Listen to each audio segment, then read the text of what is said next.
Good evening, visitors. Welcome to the Australian War Memorial's last post ceremony. My name is Chris Weidenbar, and joining us today from the Australian Army is Major Graham Hales. We warmly welcome the family of Captain Cecil Maitland Foss, whose story will be told shortly. We are honoured to acknowledge His Excellency Dr. A.M. Gondane, High Commissioner of India to Australia, Mr. Vijay Gokhale, Indian Foreign Secretary, India, Mr. Sanjay Mitra, Indian Defence Secretary, India, Mr. Greg Moriarty, Secretary of the Department of Defence, Australia, and the accompanying delegation. We are also honoured to acknowledge Senator Y.B. Lu Chin Tong, Deputy Defence Minister, Malaysia, and the accompanying delegation. We welcome the veterans who have served, those that are still serving, and the families that love and support them. We acknowledge the members of RSL and Services Clubs Association, RSL Victoria, and RSL Queensland who are watching the broadcast of this ceremony across Australia. During this evening's ceremony, wreaths will be laid at the base of the pool of reflection by family, visitors, and by students on behalf of the following schools. From Queensland, St Ignatius Primary School, Toowong. And from Victoria, Pakenham Hills Lakeside Primary School, Pakenham, Park Orchards Primary School, Park Orchards, and Heatherwood School, Donvale, Victoria. I invite all those who are able to please stand and join in singing the National Anthem.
Thank you. Students, you may be seated.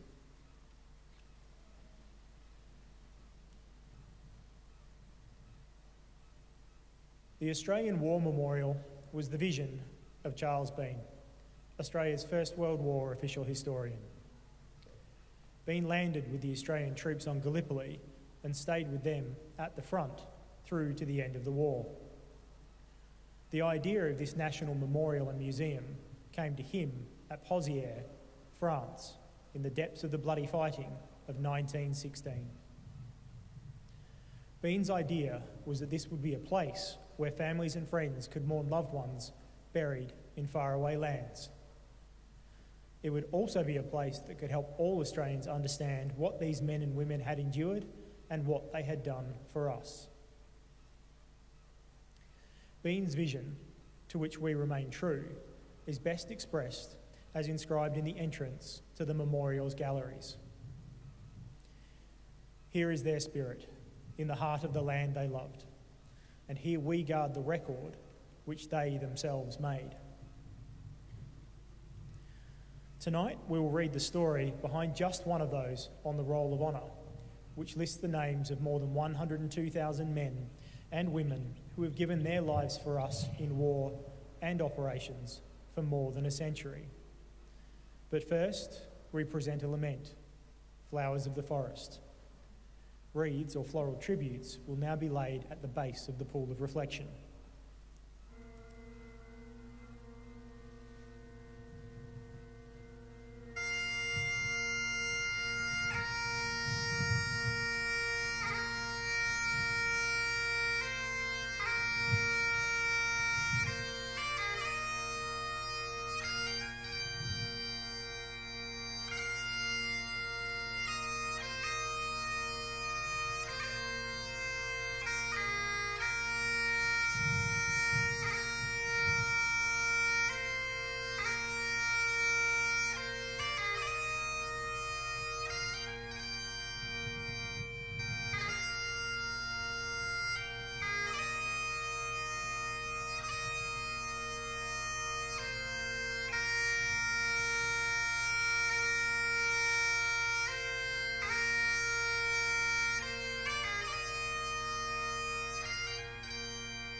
Today, we remember and pay tribute to Captain Cecil Maitland Foss, MC. Foss was born on the 10th of February 1891 at Erino in Western Australia, the fourth of 5 children born to Cecil and Isabella Foss. Foss's father died when he was 13 years old, leaving Isabella Foss to rear the younger children. Foss attended the high school, later renamed Hale School, in Perth as a boarder, and later passed the primary and junior Adelaide University exams. Foss became a farmer, initially worked at Erino, but later joined his 2 older brothers in a farming venture at Babbiekin. Following the start of the First World War, Foss enlisted in February 1915 at Black Boy Hill Camp and applied for a commission. He was posted to Bravo Company of the newly raised 28th Battalion, and in mid-March was sent to an officers' school of instruction at Rockingham. He completed the course in April and was commissioned with the rank of 2nd Lieutenant, returning to his battalion soon after. He embarked with his unit from Fremantle on the 29th of June 1915 aboard the transport ship Ascanas, bound for Egypt. After arriving in July, the battalion endured several months of training in the desert. Foss was promoted to lieutenant in late August and embarked with his battalion for Gallipoli shortly after. The 28th Battalion arrived on Gallipoli in mid-September. By this time, the fighting had become static, and the battalion was used in holding the front line around Cheshire Ridge. As the Gallipoli campaign drew to a close, the battalion was withdrawn from the peninsula to Lemnos in December. The 28th Battalion arrived back in Egypt in early January 1916 and spent the following months reorganising, reinforcing and training. During this time, Foss was promoted to captain. The 28th Battalion sailed for France in mid-March and was sent north to the nursery sector near Armentières. It was here that Foss began to earn himself a reputation as a fearless patroller of no man's land. He led a number of nighttime forays forward of his own line to gather intelligence. When a weakly held portion of the German line was identified, a raiding party made up of volunteers from both the 26th and 28th Battalions was formed, with Foss in command. On the night of the 6th to the 7th of June, the Australians, wearing British uniforms and black sand shoes, and with their faces and hands blackened, conducted their raid. Foss, leading the assault party, was first into the German trench and quickly captured a German soldier. Supported by artillery and machine gun fire, the raid lasted no longer than 7 minutes, during which time 9 Germans were killed and 5 captured. The Australians suffered 2 men killed during the withdrawal. The raid, the first of its kind conducted by the Australians on the Western Front, was a resounding success. The men who took part quickly became known as the Black Anzacs. For his part, Foss was awarded a military cross for gallantry and conspicuous ability and coolness, while in command of a raiding party which entered the enemy trenches, affecting considerable loss to them. He was the first man into the trench and the last to leave it. In July, the 28th Battalion transferred to the Somme, where on the 28th and 29th of July, the men took part in the 2nd Division's costly attempt to capture Pozières Ridge. On the 5th of August, Foss led a party to the area of the windmill and captured it. He and his men were subject to heavy German shelling, and the party suffered a number of casualties, including Foss. Severely wounded by shrapnel in the chest and one of his legs, he was evacuated to No. 3 Casualty Clearing Station. He was admitted around 7:30 p.m. that evening, but despite the best efforts, his wounds proved to be mortal.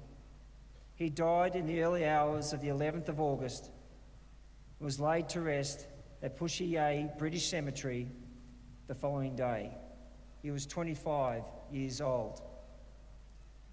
Foss was posthumously mentioned in dispatches for his courageous work in the capture of Pozières windmill. In a further tragedy for the family, Foss's two brothers were also killed during the war. Second Lieutenant Henry Foss was killed at Boulecourt on the 3rd of May 1917, and Corporal Ernest Foss was killed on the 3rd of June 1918. Cecil Foss's name and his brothers are listed on the Roll of Honour on my right, among almost 62,000 Australians who died while serving in the First World War. His photograph is displayed today beside the pool of reflection. This is but one of the many stories of service and sacrifice told here at the Australian War Memorial.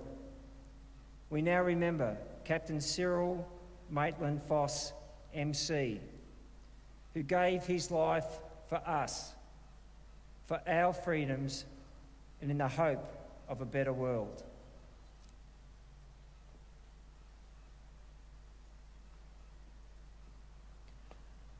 I ask all who are able to please stand for the reading of the ode and the sounding of the last post.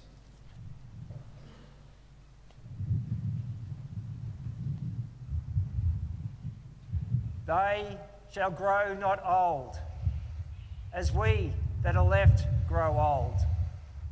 Age shall not weary them, nor the years condemn. At the going down of the sun and in the morning, we will remember them. We will remember them.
Lest we forget. Lest we forget.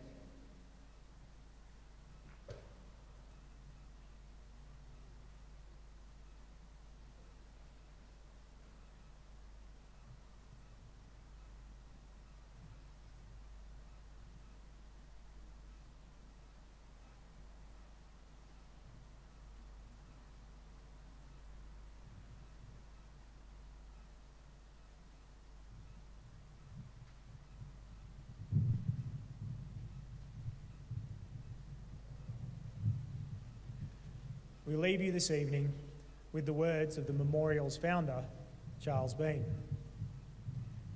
Many a man lying out there at Pozières or in the low scrub at Gallipoli with his poor, tired senses barely working through the fever of his brain has thought in his last moments, well, it's over. But in Australia, they will be proud of this.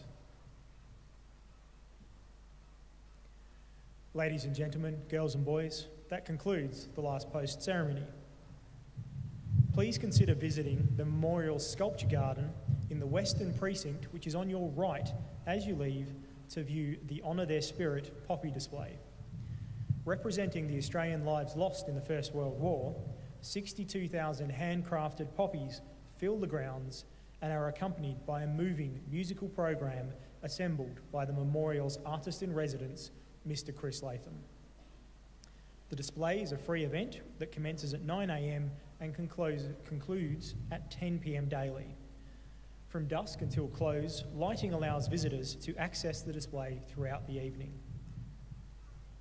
We thank you for visiting the Australian War Memorial and wish you all a very good evening.